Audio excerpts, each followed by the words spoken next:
And still I rise, Mr. Speaker, in the name of liberty and justice for all. I rise to call to our attention that we saw last night evidence of what happens when one party comes to debate and another party comes to disrupt. We saw a president who did any and everything that he could to avoid debating. And we saw a vice president who did any and everything that he could to debate. But something more important happened than the disruption. We saw a president who refused to denounce white supremacy and the supremacists. This is not the first time this has happened. A president who refuses to denounce white supremacy and white supremacists should not hold office.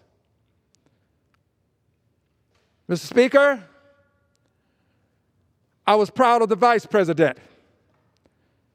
He indicated that the president of the United States is a racist.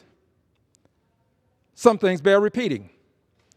The vice president, former vice president, indicated that the current president is a racist. By the way, he's not the first person to say so. Many members of the leadership in this House have said so.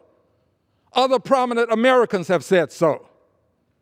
So it should not surprise anyone that the record should reflect what has been said. The vice president went on to say that he wants to do something about racism in this country.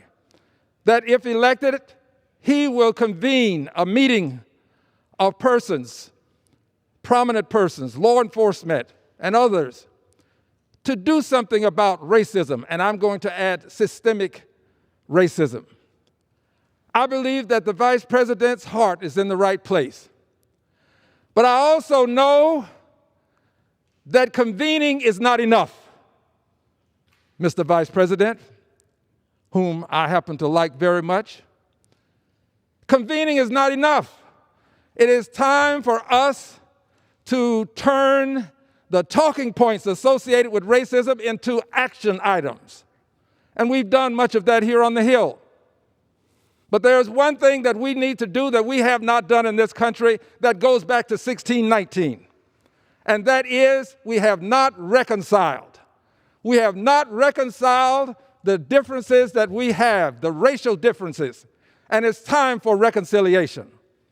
And to turn this talking point into an action item, Mr. Vice President, I beg that you would establish a Department of Reconciliation with the Secretary of Reconciliation who wakes up every morning with the job of eliminating invidious discrimination in all of its forms in this country. It is time for us to deal forthrightly, to deal in an open and notorious manner with racism and invidious discrimination in this country in all of its various forms. It's time, Mr. Vice President. You are the man. You are the man in the sense that you are the man running for president as the nominee of the Democratic Party. So in that sense, you are the person, to be more appropriate, who can make this happen. We saw a president declare a war on poverty. President Johnson. It's time to declare a war on racism. It's time to end what we are seeing occurring almost on a weekly basis in this country to African Americans, minorities, and women. It's time to have a Department of Reconciliation. So to this end, I will send the Vice President a letter asking him to consider a Department of Reconciliation. To talk about it is not enough. We have to have the action item. And there are many other things that can be done. I don't oppose a task force. I don't oppose opportunities to look at other forms of reconciliation. But a Department of Reconciliation is the means by which we can formalize and actualize reconciliation in this country, and it won't be easy, and it won't happen right away, which is why we need the Department of Reconciliation. Call it anything that you want, as long as it's about reconciliation. I will contact you, Mr. President. I yield back the balance of my time. Members are reminded to refrain from engaging in personalities toward the